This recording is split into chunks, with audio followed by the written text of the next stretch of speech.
It's Friday, November 8th, and time for your Barbados Today morning news update. Thanks for joining us. I'm Frenella Wedderburn. One of the nation's Rastafarian leaders has expressed cautious optimism about the proposed sacrament bill to legalize the religion's use of marijuana as part of its ritual. The stance by Adonijah, who is the spokesperson for ICA, following the Attorney General's recent announcement on the issue in Parliament. He tells Barbados Today parties are reportedly still at odds on certain restrictions to be imposed on the community's use of the plant. I think it is a start. It is by no means the end. By no means just something that is a done deal, right? It is a start. There are issues, of course, but I don't think it would probably be the way to me to discuss what the issues may be. But in terms of what has been revealed so far, I think it is a start. It is a welcome start, let me put it that way. But I can say that ICAR is fully aware of the fact that this is by no means a resolution to the issue. There is quite a way to go, but we've made a start. And I always welcome movement where there has been no movement before. My welcoming it does not mean that I approve of everything that's involved, but I welcome it as a start. But in terms of what has been revealed so far, I think it is a start. It is a welcome start, let me put it that way. But I can say that ICAR is fully aware of the fact that this is by no means a resolution to the issue. There is quite a way to go, but we've made a start. And I always welcome movement where there has been no movement before. My welcoming it does not mean that I approve of everything that's involved, but I welcome it as a start. Meantime, a Barbados Today team visited Temple Yard, a popular market and liming spot frequented by Rastafarians in Bridgetown. This is what some had to say on the issue. As far as the legalization is, it is a great ease for we families, because we all have families that have been picked up for marijuana, and we had to get down to the courts, we had to get down to the police stations, and that's a great ease for the judicial system as well, because it is really a waste of time. You know what I'm saying? So it is a very good step. I think it was brilliant thinking, because you couldn't get a better mode of thinking when a person can really think like that. Because the people that say get criminalized for marijuana over the years, it don't make sense legalizing marijuana and leaving the oppressed people out of the deal. Bring along everybody. Inclusion, everything is going to work out right. Everything is fine. Brilliant thinking by the Prime Minister. To tell you the honest truth, is something that should have been done a very long time ago. Just glad to see it come to pass. That we finally get we rights to as Rastafari.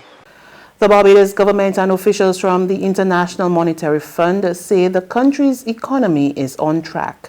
The assessment came after Prime Minister Mia Mottley and the IMF's Deputy Managing Director met to discuss the island's economic position with the implementation of the Barbados Economic Recovery and Transformation Program.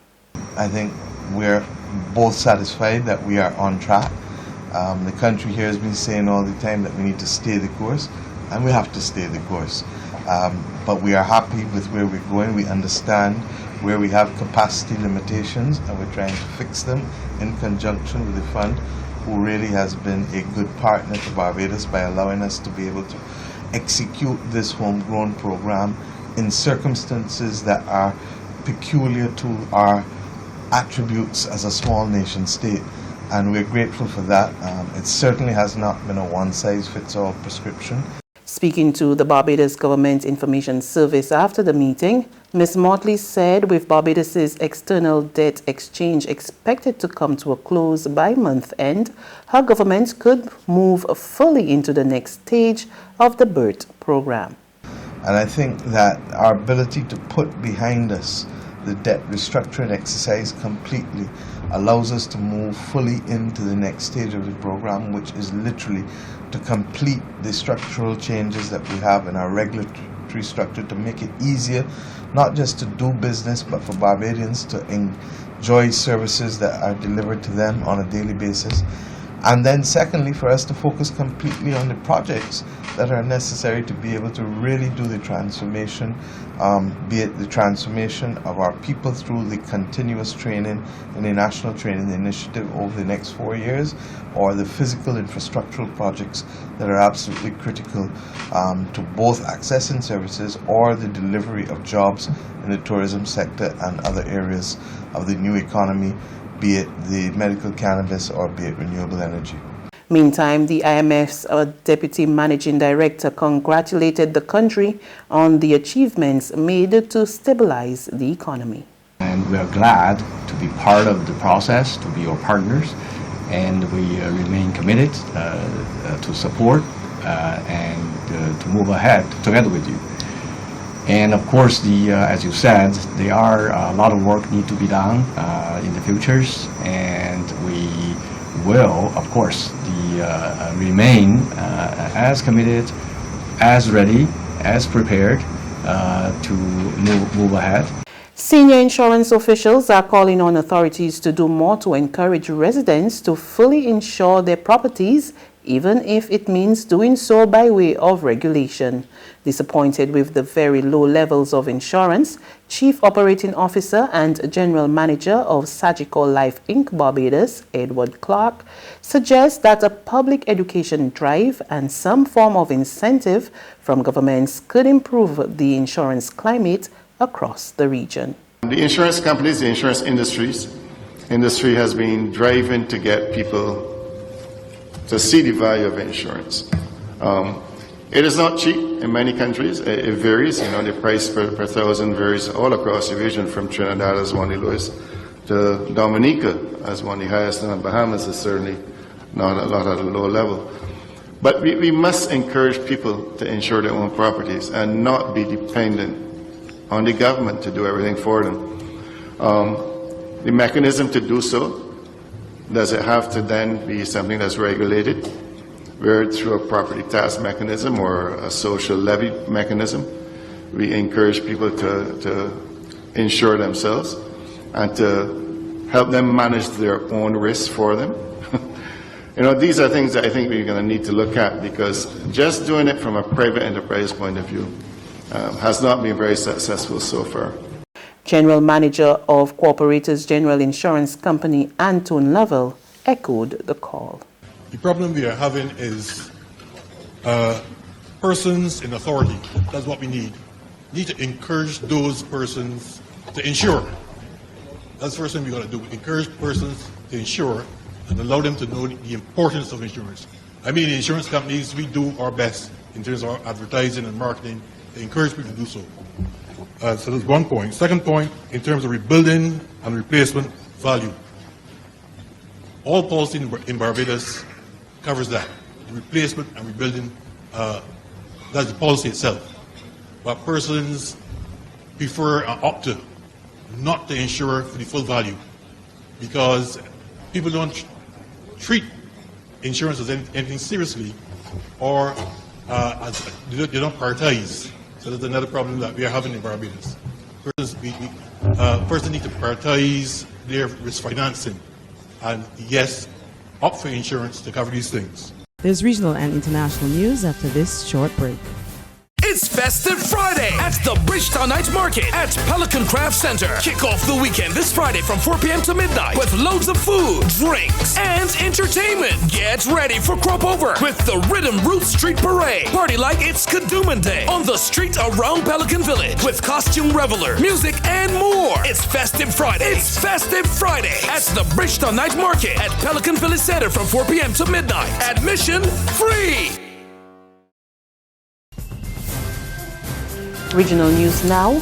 Medical data from 2013 to 2015 on deaths from the H1N1 virus is reportedly missing in Trinidad and Tobago, and the current Minister of Health is placing the blame at the feet of the United National Congress. More of that story in this TV6 News report. There was a policy to hide the data from the country of who were dying from H1N1 in 2013, 2014 and 2015. Medical data for H1N1 deaths in the country for the period 2013 to 2015 is missing, and Health Minister Terence Dayal is blaming the UNC.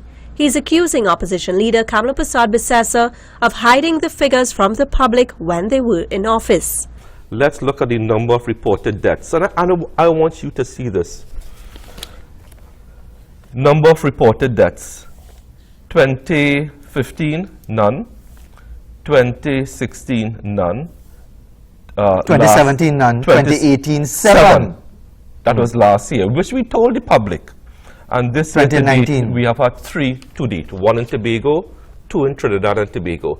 But Fazir, look at this column here. Data unavailable, 2013, 14 and 15. Who was in charge then? UNC, People's Partnership. They hid the figures. Despite confirming 3 fatalities for the influenza season thus far, Dayal Singh is advising the public not to panic. He says that there is no outbreak of the virus. To news on the international front. For the 28th consecutive year, the UN General Assembly has adopted a resolution calling for an end to the economic, commercial and financial embargo imposed by the United States against Cuba. During a vote held on Wednesday, 187 member states underlined their support for the resolution, while Brazil and Israel joined with the US in voting no. 2 countries, Colombia and Ukraine, abstained. United States Permanent Representative to the United Nations, Kelly Craft, addressed the Assembly. Like all nations, we get to choose which countries we trade with. This is our sovereign right. So it is worrying that the international community, in the name of protecting sovereignty, continues to challenge this right. But what is even more concerning is that every year this body entertains the claim that the Cuban regime has no other choice than to abuse its own people in response to the embargo. And that's news. But for the very latest, visit us at www.barbadostoday.bb. You can also subscribe to our e-paper, email updates, or like us on Facebook, and sign up for our breaking news alerts via WhatsApp. We're also on Izumi Media in bus terminals, as well as screenplay at supermarkets and gas stations near you. And you can also hear us on Mix 96.9 FM and Capital Media HD 99.3 FM. I'm Fernella Wedderburn. Good morning.